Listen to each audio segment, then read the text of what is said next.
નમસ્કાર વિદ્યાર્થી મિત્રો, આજે લેવલ ધોરણ 10 સામાજિક વિજ્ઞાન વિષયના પ્રશ્નપત્રનું સોલ્યુશન કરીશું.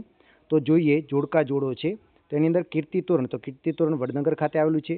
જરીકામ માટે સુરત જાણીતું છે. સ્તંભ લેખો એના ઉપર બ્રાહ્મી લિપિ લખેલી હતી. એલિફન્ટા ધારાપુરી અને ભારતીય સંગ્રહાલય કોલકાતા ખાતે આવેલું છે. એના પછી ખરા ખોટા જોઈએ તો એની અંદર ખાલી તમારે બીજું એક જ ખરું હતું, બાકીના બધા ખોટા હતા. બાકીના બધા શું હતા? ખોટા. એટલે કે 7મા નંબરનું એક છે એ જ ખરું હતું, બાકીના બધા કેવા હતા? તો કે ખોટા આવતા હતા. પછી ખાલી જગ્યા જોઈએ તો કૃષ્ણસાગર બૈતૂક યોજના કઈ નદી ઉપર? તો કે કાવેરી નદી ઉપર છે. ગરીબી રેખાનો ખ્યાલ સૌપ્રથમ WHના નિયામકે રજૂ કર્યો હતો, તો બિયોર્ડ ઓરે રજૂ કર્યો હતો.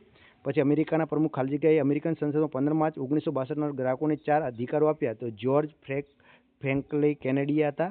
એના પછી હળવી મધ્યમ કક્ષાના, તો એ ડાબી બાજુ ચલાવવા જોઈએ. ઉર્જાનો મુખ્ય સ્ત્રોત કયો છે? તો સૂર્ય ઉર્જાનો મુખ્ય સ્ત્રોત છે. પછી 16મો વિકલ્પ છે તો કે નીચેનામાંથી કયું જૈવ આરક્ષિત ક્ષેત્ર છે? તો પંચમઢી આવશે. નીચેનામાંથી કયો રેશમનો એક પ્રકાર નથી? તો ઝીંગા એક એનો પ્રકાર નથી. ગુજરાતમાં સૌથી મોટું રેલવે સ્ટેશન કયું છે? તો કે અમદાવાદ આવશે. એના પછી 18મું જોઈએ, 19મું, તો કે 18મી ફેબ્રુઆરી 1988ના રોજ અને દ્વિચક્રી વાહનો ચલાવતા પહેલાં તો માથા પર આવેલા અથડામણના આઘાતની અસર ઓછી કરે છે. એના પછી આંતરરાષ્ટ્રીય ખાદ્ય, તો કે કેગ CAC કરે છે. પછી પાંદડા કઈ પ્રક્રિયા માધ્યમથી હવામાં કાર્બન લે છે? તો પ્રકાશ સંશ્લેષણની ક્રિયા. અને આના દ્વારા ઉદારીકરણની નીતિ આવશે કે એના દ્વારા ક્રમશ ઘટાડો થયો. અને જળ બિલાડી કઈ આવશે? જળ બિલાડી એ લુપ્ત થઈ ગયું છે. એના પછી વિભાગ 2ની વાત કરીએ તો પણ અહીંયા એકદમ ઇઝી હતું. કથક નૃત્ય હતું, સામવેદને ઓળખવાનો હતો, બરાબર, 27મો.